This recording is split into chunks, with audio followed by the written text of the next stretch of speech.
Hello and welcome back, Paxians. I'm Altari the Professional Gamer, and today is another commentary day. We are going to be going over some of the footage that just got released with today's interview section with the developers, and we were talking about PvE and exploration. In this video, you're going to see all of the footage that was shown during that interview, and yeah, be sure to like, subscribe so you get notified whenever there's new stuff, and share this video with any of your friends who might be interested in Pax Dei.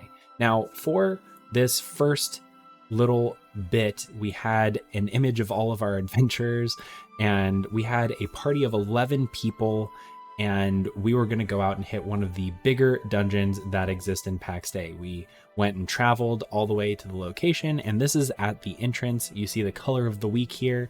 Now, it took me a while to get to the entrance, so we had a bunch of people who were sitting and holding that mob on location for quite a while, keeping him stunned so that I could get there and show the kill for all of you. He did drop a sigil, and it unlocked a new sword that I'll be able to craft. Maybe you'll be able to see that in next week's crafting interview with the developers.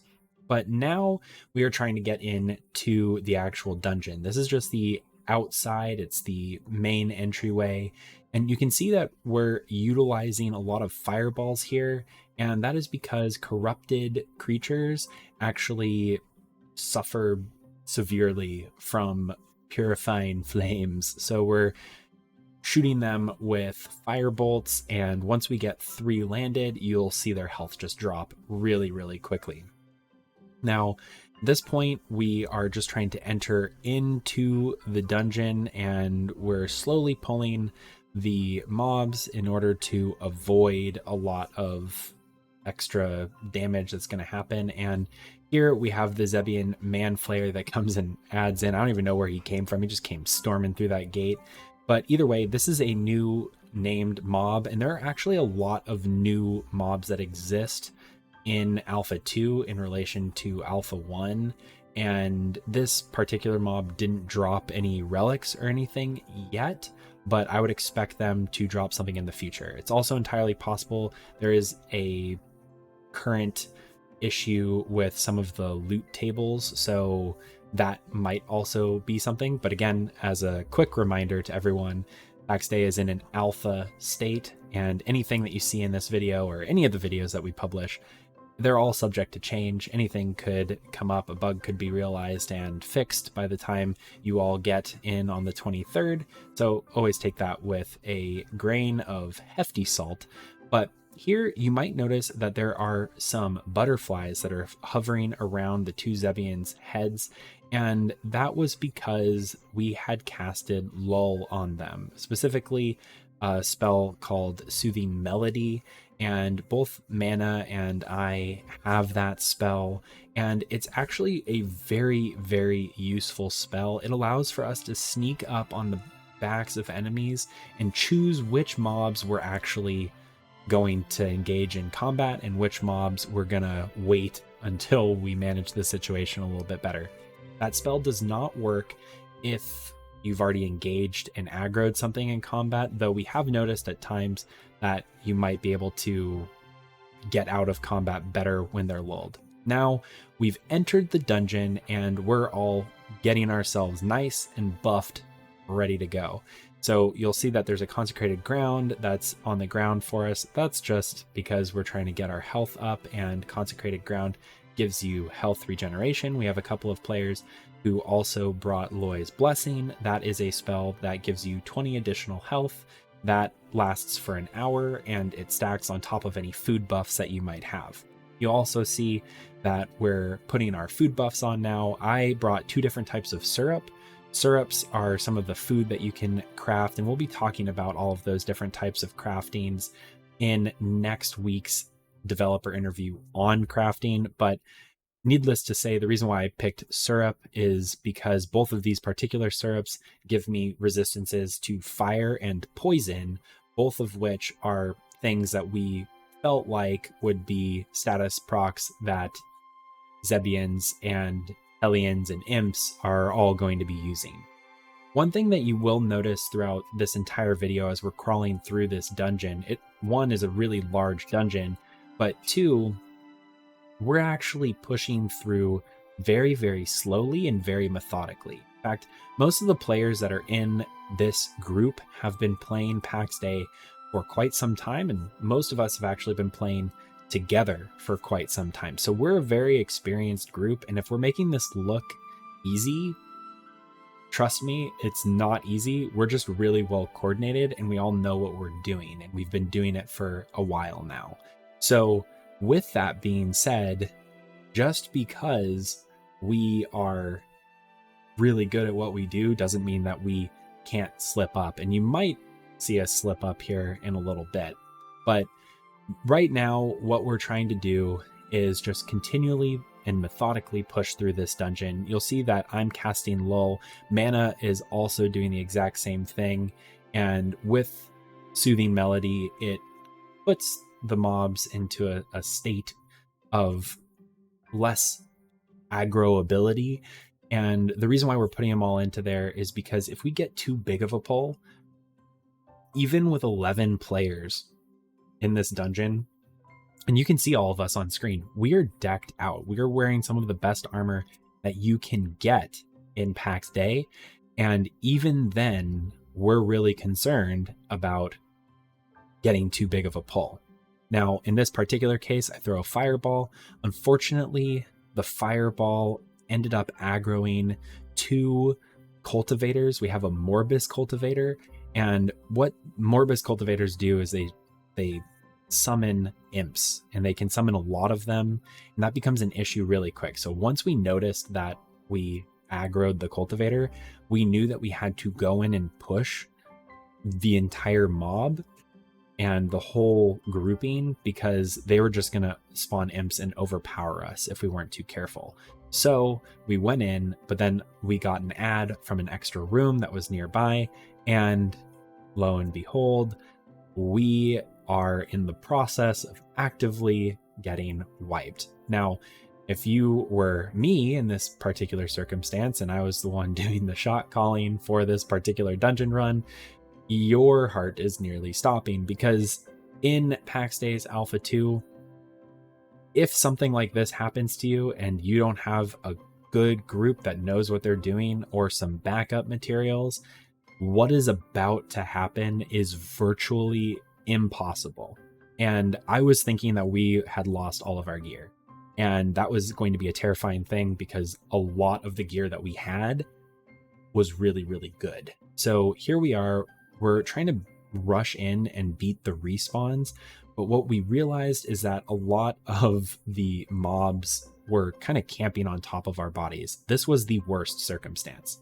Fortunately, we were able to get a couple of our players to get some of their gear back, and when we go into these dungeons, because we know that these types of things can happen, in order to increase our chances, a lot of our players brought several different extra weapon sets with shields and all of that.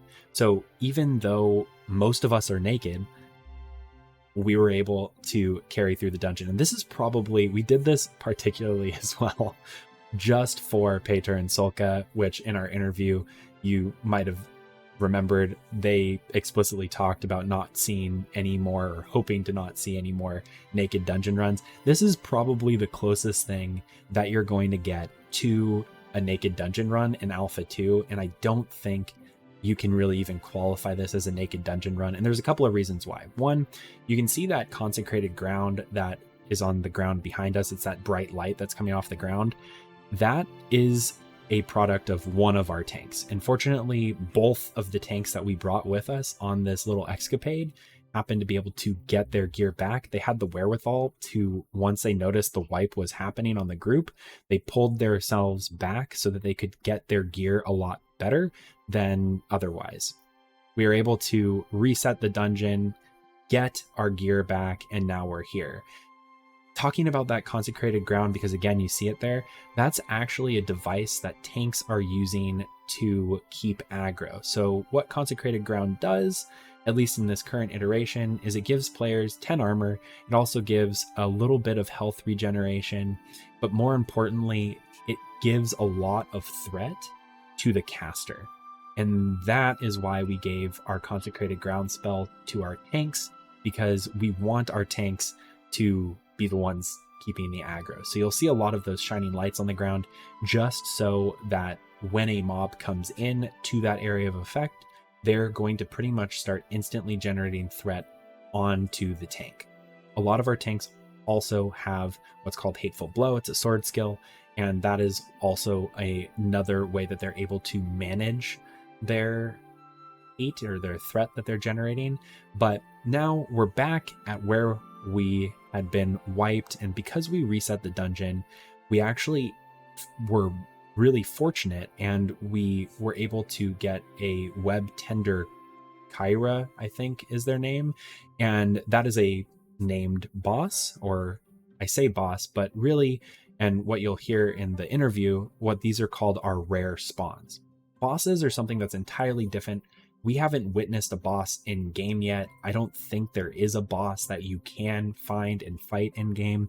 Those are going to be more extensive fights with really intense or in-depth fighting mechanics, or at least that's what we're thinking that it's going to be based off of the interview that we had today with Pater and Solka. But here we killed Web Tender Kyra, and they dropped a Mystic Sigil of Ergamen. Now, this particular sigil didn't unlock any new crafting recipe, and that's most likely because a lot of the skills that exist in game, like there's a lot more that are coming, and the sigils that exist might not actually exist for the weapon or that the skill is on might not actually exist, or the armor that the skill is on might not actually exist yet. So it's kind of like a placeholder.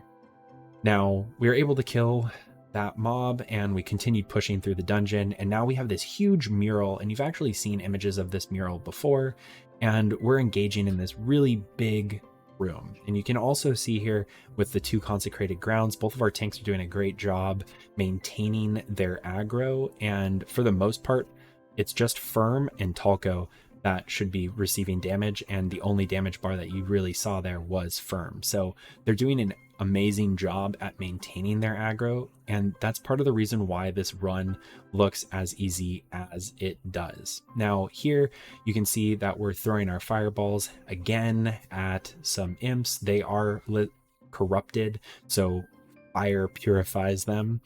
And the reason why we brought 3 different fire bolts is because in order to trigger the burning proc, which pretty much instantly kills an enemy that has the corrupted stat, you have to hit them 3 times with a fireball. So that's what we're doing here. We're using the fireball to really reduce the amount of durability damage that we're doing to all of our gear. And while it is something that is negligible at an individual level, it stacks up really, really quickly most of the time. So here we are clearing this, we call it the mural room, and I can imagine there's some kind of really big fight that will go on in this room at some point. It's just really big. Now, after we continued to push all the way through, you can see that the Necrotic Hellion got a burn proc on it and died really quickly. We made it to the end of the dungeon, and there were these 2 giant doorways here, and we don't really know where they lead to, but they will definitely look like they're leading to somewhere. Some of these dungeons, as we've mentioned in previous episodes, they have secret entrances and stuff like that. Maybe that's a secret entrance, or maybe it's a passageway into a deeper section of the dungeon, or maybe somewhere where a boss is located. After leaving the dungeon, we head over and we're going our separate ways, and I saw this church off in the distance, so I decided to go and explore that on the way home. And this is a really, really cool area to explore. Unfortunately, none of the lore interaction points are here yet, but you can really see where a lot of these areas are going to have life in them in the future. I mean, that altar is calling for some kind of player interaction to occur there. This is an outside view of the church, but also when you're inside, and something that I didn't show, there's a whole second story, and you can see that there's some scattered benches and stuff like that up there. That possibly could be where books and other things are discovered. Another interesting part that I found about that particular location around that church is that it was a meadow. And most of the time, meadows don't exist in the wildlands, they only exist inside the heartland. And this is another example of a meadow that is existing in the wildlands. And we found this really nicely, almost nicely preserved windmill there. And the assets have obviously been updated and all of that. But again, it looks like it's a place that's a point of interest. So I figure it would be something important for us to interact with in the future. Now here, this is a place called Pilgrim's Cave. It's located in Ancien, and you'll see it on the maps when we show them later on in this video, which you should stay around for if you're looking to get a screen grab and start planning where you're going to go with your clan. But this Pilgrim's Cave, it doesn't really have any interactables yet, but there's a lot of different altars and places where players can potentially interact in the future. And while there's no lore tidbits really there that I can find yet, it was something that was really interesting. And these are kind of the examples of, we're just returning from a dungeon and now I'm exploring all of these different ruins. This was another thing that I saw on our way back from the dungeon, and it looks like it's either a place for astronomy to happen, or maybe it's some kind of monastery as well. I can't really tell from this distance, but there is almost like an altar in the center. Something like this existed in Alpha 1, but it looked like it was updated, so I wanted to show everyone here. This is another ruins that I was walking by as I was on the way home back to the Golden City, but just another image that I figured was really cool to show. Now, another thing, and part of the reason why I showed this was, now while you're walking around in the outside world, there are wandering rare mobs like Inquisitor Veritatis. And you can see here, Copperhead and I, we were just again returning from the dungeon and we were making our way through the forest, and lo and behold, Inquisitor Veritatis started shooting some arrows at us. And he is a particularly good rare mob to go after because he drops a relic that is actually really, really useful, especially if you're earlier on, and that's to eradicate law 1.6. And that gives you the ability to equip Divine Remedy on a particular spell slot with a couple of the gears that you might be able to craft from it. And it's really, really useful. It's a nice healing spell. Highly recommend healing Inquisitor Veritatis as many times as you can. Now, for the rest of the video, I'm just going to head out and I'm going to let you all enjoy this. I have every map that currently exists in the Pax Dei Alpha 2, the Wilderness Alpha, so please do enjoy it. Take any screen caps that you need in order to coordinate with any of your clans or anything like that, and we have literally every single map. So I'm gonna go ahead and be quiet. If you haven't done so already and you like this type of content, don't forget to hit the like button, subscribe if you haven't done so already so you can get notified whenever we come out with new content, and share with any of your friends who might be interested in Pax Dei. All right, enjoy these maps, and I will talk to you all in the next video.